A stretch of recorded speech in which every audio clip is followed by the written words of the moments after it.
tolong dikawal mereka. Mereka adalah rakyat yang menginginkan perlindungan supaya perekonomian mereka juga bisa berjalan dengan baik sesuai dengan perintah Bapak Presiden.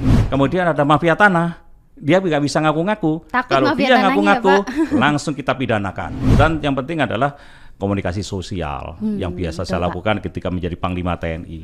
Saya duduk bersama, ngobrol bersama untuk menyelesaikan masalah-masalah konflik agraria seperti itu. Kok bisa sampai dijulukin si otak setan? Saya selalu kalau ke daerah, saya selalu mengawasi Pak Presiden dan gerak-gerik di lingkungan sekitarnya. Sehingga kalau ada apa-apa yang mencurigakan, pasti saya mendekat. Saya bilang kan tadi, manajemen pertempuran. Jadi, deteksi, identifikasi, eksekusi.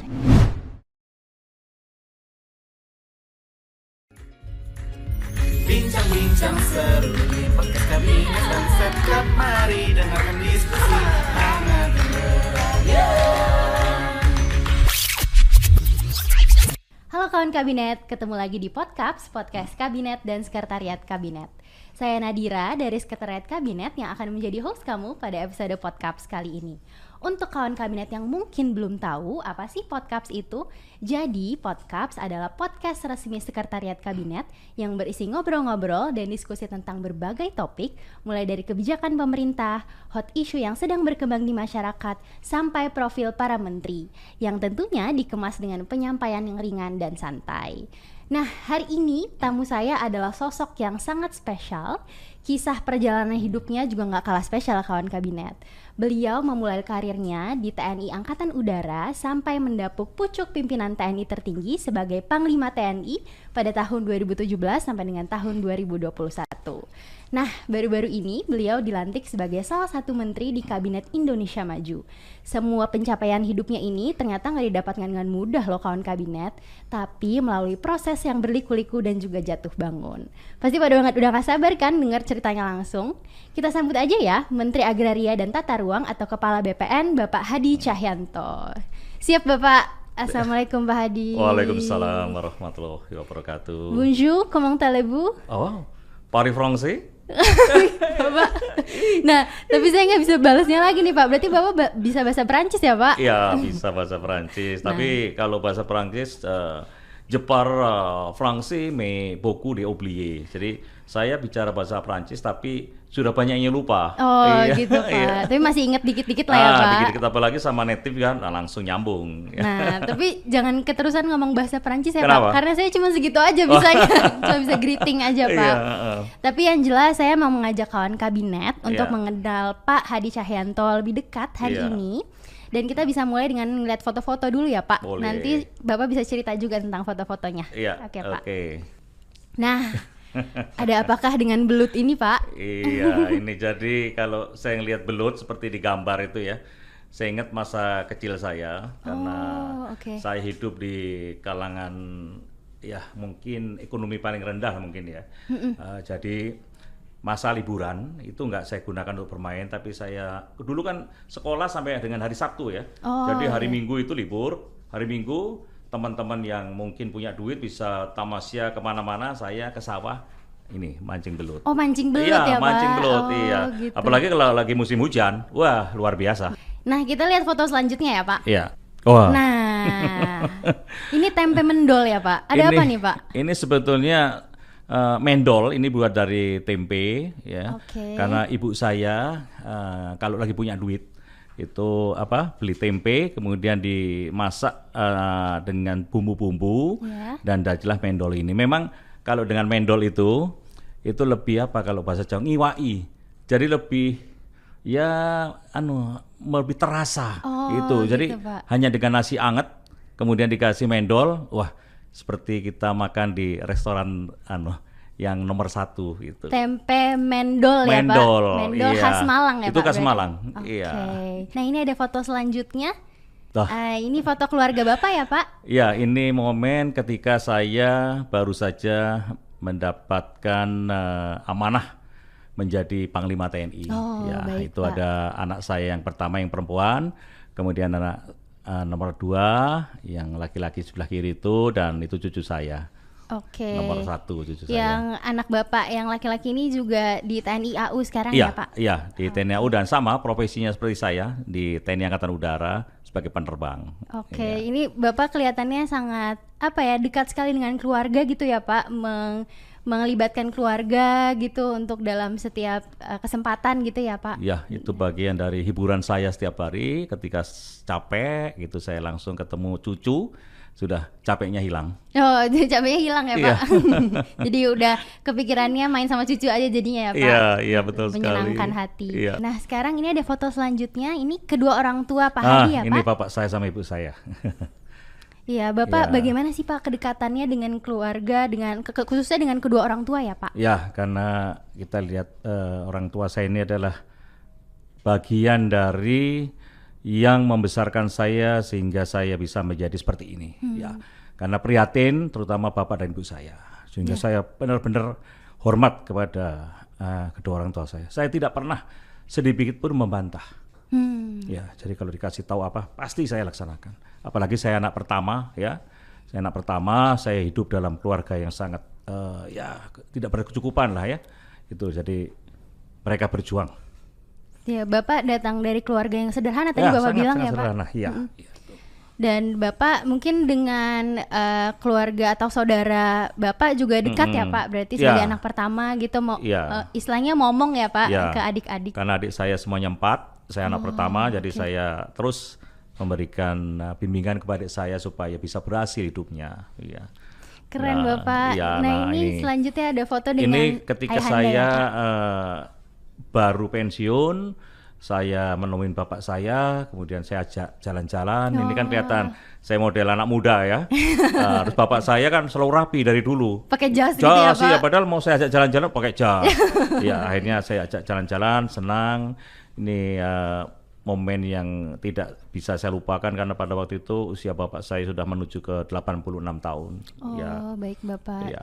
Dan memang ya tadi dari cerita Pak Hadi saya dengar berarti keluarga atau kedua orang tua Pak Hadi ini sangat berjuang gitu ya Pak? Wah luar biasa ya, karena survive untuk bisa menghidupi anak-anaknya yang kelima, 5 orang, sedangkan dari gajian seorang prajurit, dan pada waktu itu memang ya ada sedikit terlilit hutang lah ya. Oh gitu. Ya Pak. Sehingga gaji dan semuanya itu sudah seperti milik yang menghutangi saya.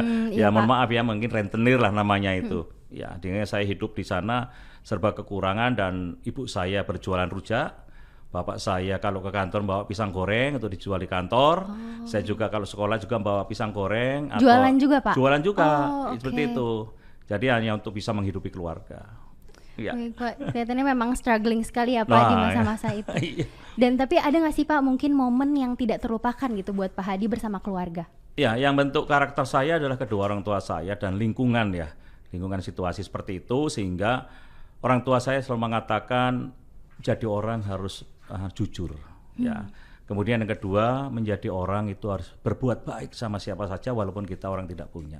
Nah, dua pesan itulah yang sampai sekarang saya bawa.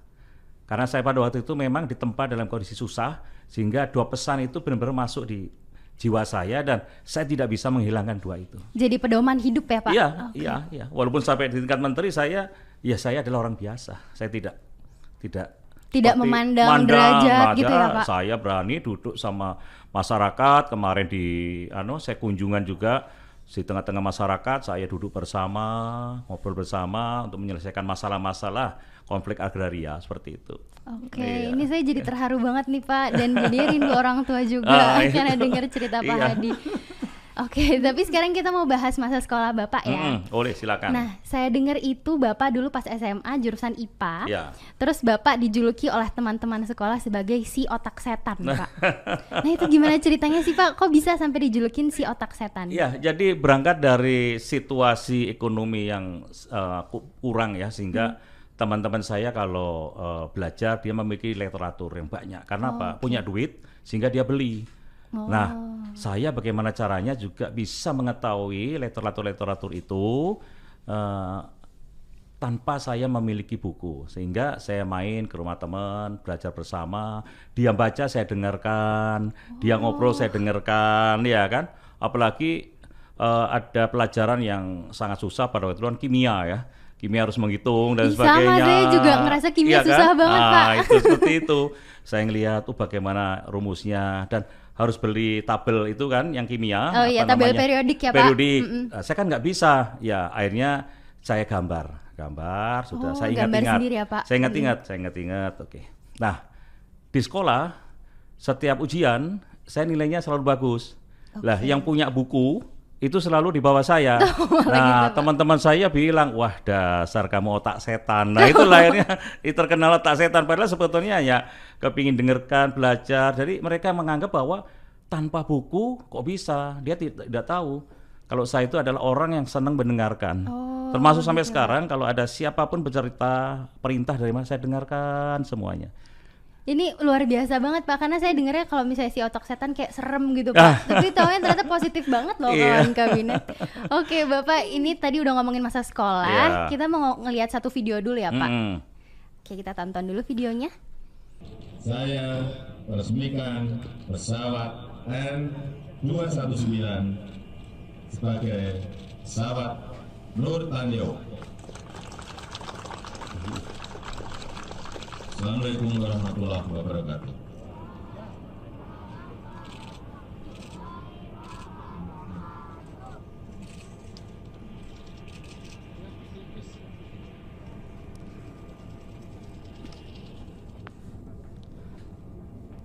Nah, itu dia videonya yang sempat viral Pak, tahun 2017.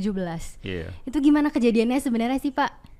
Iya, kembali lagi bahwa setiap ada kegiatan, saya kan dulu adalah sebelum menjadi itu Kepala Staf Angkatan Udara, jadi Sesmil, saya kan selalu mendampingi Pak Presiden. Jadi apa yang Pak Presiden sedang apapun, saya selalu memperhatikan. Jadi gerakan apa saya perhatikan, karena saya juga sebagai Sesmil juga memenuhi tugas untuk mengamankan Bapak Presiden. Baik. Nah, pada waktu itu saya terus melihat sekitar kiri kanan, selesai Bapak menyampaikan amanat, tangan Bapak kan lihat kanan begini. Gesturnya ya Pak? Itu menunjuk ke ajudan, tapi ajudan tidak tahu apa yang dimaksud oleh Bapak Presiden. Saya dari jauh sudah tahu maksud Bapak Presiden adalah ada anak kecil muntah.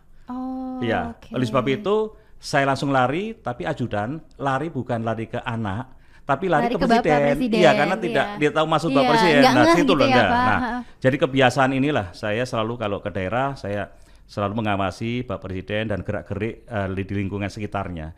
Sehingga kalau ada apa-apa yang mencurigakan pasti saya mendekat. Oke, ini kalau saya tangkap Bapak itu berarti bisa melihat atau memahami gestur pimpinan dengan sigap seperti gitu ya itu, Pak? Kira-kira. Karena Bapak langsung sigap, datang langsung menggendong anak tersebut gitu ya Pak? Oke.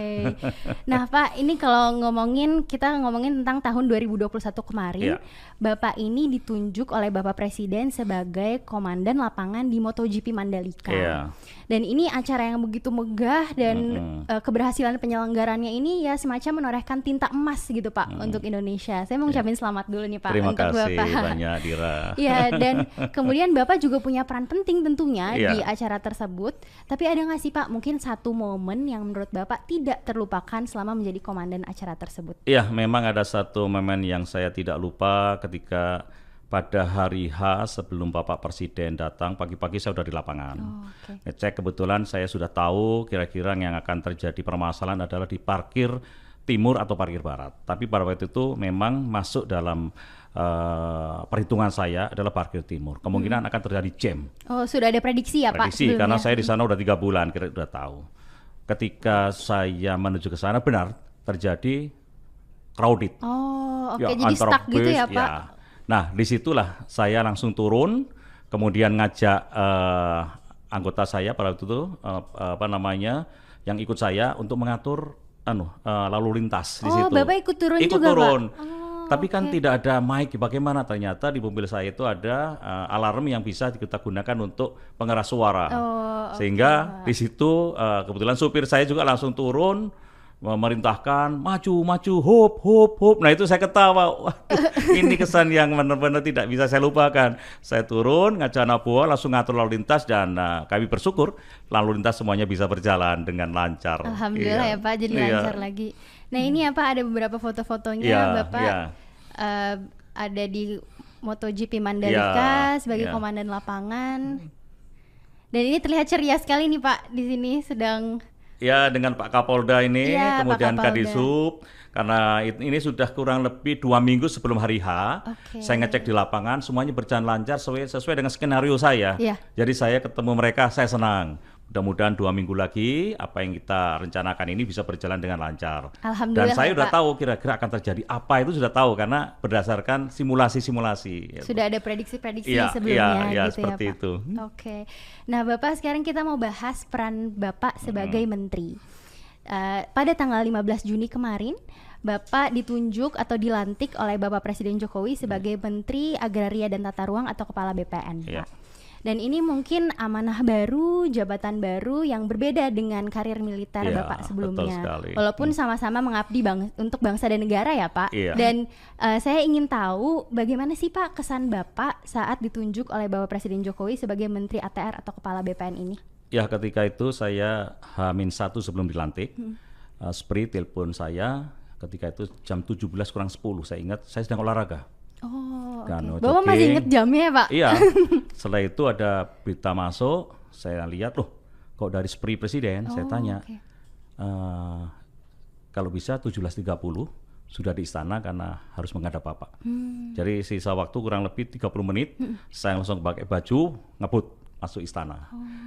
Di sini ditanya wartawan, Bapak mau jadi menteri? Oh, saya nggak tahu, saya kaget ini mau dipanggil presiden, saya nggak tahu mau jadi apa. Wartawan udah bertanya-tanya Iya, ya Pak? bertanya-tanya, saya terus terang nggak tahu. Nah, ketika disampaikan, diterima oleh Pak Presiden dan disampaikan akan mendapatkan jabatan baru sebagai Menteri ATR dan Kepala Badan Pertanahan Nasional.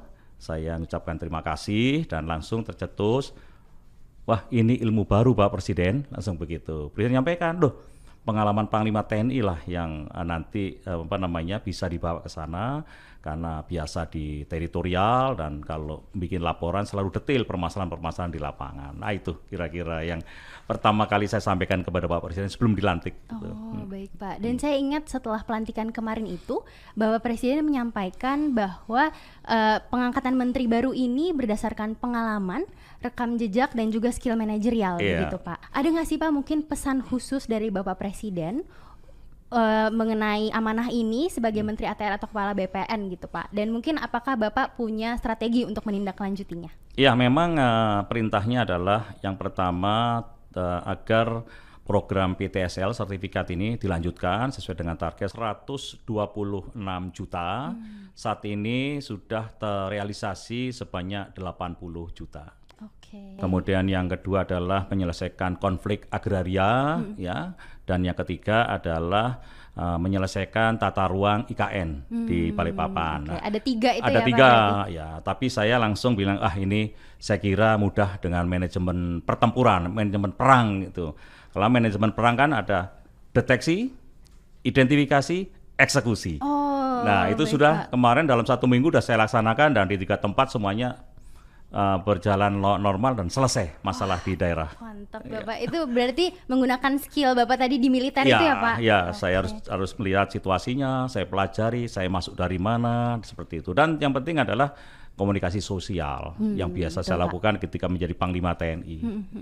Ini kalau kita lihat foto Bapak terlihat semangat sekali nih Pak saat pelantikan. Ya. Kayaknya optimis sekali gitu Pak. Iya, kebetulan ada teman-teman juga dari media. Ketika saya dilantik menjadi Panglima TNI dengan gestur yang sama seperti ini. Oh. Iya, jadi seperti setting saja padahal enggak. Padahal enggak sadar juga ya, Pak. Karena saya kalau disapa wartawan itu selalu angkat 5 jari atau seperti ini. Oh, oke. Itu seperti kebiasaan kalau di TNI Angkatan Udara sebelum terbang, begitu semua selesai kan pasti kasih kode thumb up. Sebelum terbang gitu ya Iya. Pak. Oh, oke. Bapak ada nggak sih pengalaman saat Bapak pertama kali dilantik menjadi Menteri ATR atau Kepala BPN ini yang tidak terlupakan Pak? Ya, ketika pertama kali saya turun ke lapangan, kemungkinan kira-kira 3 hari setelah saya dilantik menjadi menteri, saya turun ke kota Malang karena di sana ada permasalahan yang cukup menjadi perhatian kita semua, yaitu adanya keinginan masyarakat untuk menggarap tanah yang saat itu dikuasai oleh PTPN 12. Oke. Dan itu masuk dalam kawasan HGU, hak guna usaha.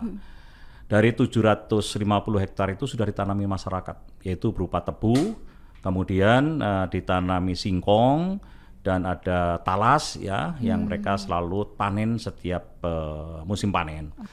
Namun dari pihak PTPN 12 menginginkan tanah itu menjadi tanah garapan mereka. Memang itu masuk dalam wilayah HGU, dan itu kan sudah ada roadmap untuk mereka menanam apa saja. Ya. Kemudian saya mulai pendekatan di PTPN 12 dan saya melakukan pendekatan ke rakyat, dan saya pada waktu itu menemui titik temu ya bahwa musim panen saat ini silahkan dipanen semua. Saya sampaikan kepada masyarakat itu. Kemudian tidak ada yang mengganggu apabila masyarakat panen. Karena selama ini kan diganggu. Wah, ini milik ini. Walaupun dia mengatasnamakan seolah PTPN, padahal sebetulnya orang luar itu, iya kan? Nah, setelah saya angkat, kemudian saya juga memberikan permasalahan bahwa Bapak-Bapak dan Ibu sekalian, tanah ini sebetulnya adalah tanah milik PTPN 12. Ini HGU yang menjadi tanggung jawab PTPN. Oleh sebab itu, setelah musim panen ini, pihak PTPN akan berkoordinasi dengan ibu-ibu sekalian untuk bisa di KSO-kan, kerjasama operasi. Ya, kemudian tetapi nanti Bapak-Bapak dan Ibu sekalian, saya akan bicarakan kepada PTPN. Ya, nanamnya nanam apa? Harapan saya adalah masyarakat tetap diberikan kesempatan untuk nanam sesuai dengan skill mereka, yaitu nanam tebu, nanam singkong, dan nanam tanaman-tanaman lainnya. Kalau nanti diberikan perintah untuk menanam karet, skill mereka tidak mampu nanam karet. Sedangkan tebu, jagung ini adalah untuk kehidupan mereka. Tapi dengan catatan Bapak-Bapak dan Ibu sekalian ya, saya akan verifikasi betul nggak yang nanam ini adalah masyarakat sekitar sini. Siapa tahu ada orang di luar kampung. Setuju. Dia teriak gitu semua. Karena saya takutnya adalah 750 hektar ini sudah ada bandarnya dari luar yang hanya mempekerjakan mereka. Jadi merugikan masyarakat juga ya Pak? Rugi lagi. Oleh sebab itu saya turunkanlah Satgas. Saya panggil dan Dandim, kemudian Kapolres, Dandim, Kajari, tolong dikawal mereka. Mereka adalah rakyat yang menginginkan perlindungan supaya perekonomian mereka juga bisa berjalan dengan baik sesuai dengan perintah Bapak Presiden. Itu pengalaman di Malang. Sama halnya pengalaman di Kediri. Ada lagi Pak? Ada lagi. Kediri. Jadi 300 hektar itu udah selesai HGU-nya. Masyarakat menginginkan HGU tidak diperpanjang. Akhirnya saya datangi di sana, di pelosok begitu. Saya lihat karena memang HGU itu dibagi 3. Ada disewakan ke penyewa yang kuat duitnya, tanamin tebu, disewakan lagi ada penyewa yang kuat duitnya ke menanas, yang satu lagi di situ udah ada bukti ikatan jual beli, notaris kan, padahal itu tanah HGU tidak bisa dijual, tapi masih kira-kira masih ikatan jual beli itu kan masih perdata, jadi belum pidana dan tidak masalah, hanya nunggu izin dari menteri. Melihat situasi di situ, saya sudah bisa ngambil kesimpulan. Bapak-bapak dan Ibu sekalian, saya sudah tahu permasalahan di sini. Apa Pak Menteri? HGU-nya kan tidak usah diperpanjang. Betul, ya tidak saya perpanjang. Wah, teriak lagi. Jadi mendengarkan aspirasi dari masyarakat, tapi tetap ada pengaturannya juga ya Pak? Saya bilang kan tadi, manajemen pertempuran. Jadi deteksi, identifikasi, eksekusi. Saya terapkan juga nih Pak berarti nanti buat pekerjaan. Nah ini kalau misalnya kita bicara mengenai tanggung jawab Bapak gitu, pasti kan tidak terlepas dari tantangan gitu ya Pak. Mungkin ya apalagi sebagai menteri gitu perannya sangat krusial dan kemudian juga tanggung jawabnya sangat besar. Apa yang Bapak anggap sebagai tantangan terbesar Pak dalam menjalani amanah ini? Iya, saya kira hampir semuanya menjadi tantangan karena saya harus bekerja serius, apalagi perintah Pak Presiden itu jelas ada 3, dikaitkan dengan penyelesaian sertifikat. Ini juga bukan hal yang harus ditinggal santai, harus benar-benar, karena untuk sertifikat sendiri saya sudah punya target bahwa sebelum atau berakhirnya tahun 2022 itu ada kota atau kabupaten yang sudah berstatus kabupaten lengkap atau kota lengkap. Artinya seluruh kabupaten itu atau kota itu semuanya sudah disertifikatkan tanahnya. Sehingga itu target Bapak ya? Target, berarti, ya? paling tidak ada setiap provinsi ada 3 atau 4 atau 5 itu ya. Dan memang kepala kantor sudah saya panggil. Kalau seandainya itu bisa terjadi, artinya di Indonesia baru pertama kali wilayah itu bisa tersertifikat secara penuh dan kita bisa sampaikan bahwa wilayah itu adalah menjadi wilayah yang memperlakukan hukum positif. Artinya apa? Hukum positif, ketika ada investor datang, tenang, karena semua sudah tersertifikat dengan baik, aman. Ya, kemudian ada mafia tanah, dia nggak bisa ngaku-ngaku. Kalau dia ngaku-ngaku, langsung kita pidanakan. Iya betul. Itu yang target saya. Dan saat ini belum ada wilayah-wilayah yang memberlakukan hukum positif terkait dengan sertifikat tanah. Nah, kalau tadi ngomongin target Pak, kayak Bapak terlihat optimis sekali. Tapi kalau saya tanya kira-kira dari skala 1 sampai 100, kira-kira seberapa optimis Bapak untuk mencapai target tersebut? Untuk mencapai target dengan kondisi saat ini dan situasi di lapangan yang ada, itu saya katakan 95% saya berani mengatakan itu. Kan yang 5% adalah persentase kegagalan, ada ini itu hanya kurang lebih 5%. Karena saya harus turun ke lapangan. Apa sih Pak sebetulnya yang menjadi perjuangan terbesar Bapak hingga titik saat ini? Saya lahir dari orang biasa. Kemudian saya tumbuh juga dengan serba kekurangan sehingga orang melihat saya pasti sebelah mata. Ya, alah kamu seperti itu masa bisa. Meremehkan ya Meremehkan. Pak? Nah, dengan ketekunan saya optimis bahwa saya bisa meraih bintang. Itulah yang menguatkan dan termasuk doa orang tua. Karena setiap ada permasalahan saya sampaikan ke ibu saya, bapak saya, ora popo, itu bahasa Indonesianya ya tidak apa-apa, pasti akan ada jalan. Bapak sama ibu berdoa dari belakang. Nah, itu menguatkan, langsung bisa berhasil. Saya terharu lagi nih Pak mendengar cerita. Berarti doa orang tua itu sangat sangat ngena di Bapak dan berpengaruh gitu ya Pak. Betul sekali. Dan sampai sekarang saya rasakan itu. Hanya doa orang tua. Memang doa orang tua memang dahsyat. Oke Pak, ini dari tadi saya ngobrol sama Bapak, energi dan semangat positif Bapak itu nular ke saya. Dan saya ini sebagai perwakilan generasi muda jadinya kayak malu gitu Pak, kalau misalnya saya cuman males-malesan aja atau mungkin saya tidak berkontribusi untuk negara. Boleh dong Bapak kasih tipsnya buat kawan kabinet khususnya yang generasi muda, kalimat penyemangat juga supaya tetap tangguh dan juga semangat untuk berkontribusi untuk negara supaya nggak jadi kaum rebahan aja Pak. Saya senang kalau bicara dengan generasi milenial. Ya, saya selalu mengatakan fokus dengan pekerjaannya dan harus ciptakan inovasi. Tadi pagi saya manggil anggota saya yang milenial, saya challenge dia. Kamu bisa nggak merealisasikan keinginan saya bikin sertifikat secara elektronik? Bisa. 4 permintaan saya. Yang pertama adalah bisa mengimplementasikan tanda tangan elektronik. Kedua, bisa mengimplementasikan segel elektronik. Yang ketiga, bisa mengimplementasikan cap elektronik. Dan yang keempat, bisa mengimplementasikan materi elektronik. Kan ada materi yang elektronik ya. Pak. Saya bilang, kalau bisa seperti itu, maka kaum milenial sudah bisa mengamankan wilayah Indonesia, khususnya adalah kita mengamankan dari mafia tanah, ya kan, rakyat terlindungi dan sebagainya. Dan itu banyak menguntungkan karena apa? Karena kita ada yang mengaku milik tanah, kita dicek secara batas, gitu elektronik, Pak. Itu kelihatan batas, luas, koordinat, ini punya hati. Oke Pak. Jadi digitalisasi itu penting juga ya Pak? Sangat penting. Sehingga begitu dicek lagi, benar punya hati, iya, mana orangnya? Ini Pak Seadi, dicek. Kan ada link dengan Kementerian Dalam Negeri wajahnya, oh ya miliknya hati. Gitu. Ini akan melindungi. Sudah saya tantang, saya bilang konsep kira-kira 2 minggu selesai. Dan tantangannya diterima Pak? Iya, saya bilang saya ingin tantang kaum milenial. Saya bilang begitu. Siap Pak, saya laksanakan, bagus. Luar biasa sekali saya mendengar kisah Bapak dari awal tadi. Yang jelas yang bisa saya tangkap adalah tidak mudah untuk menjadi seorang Hadi Cahyanto karena perlu usaha, kerja keras dan juga perjuangan Pak.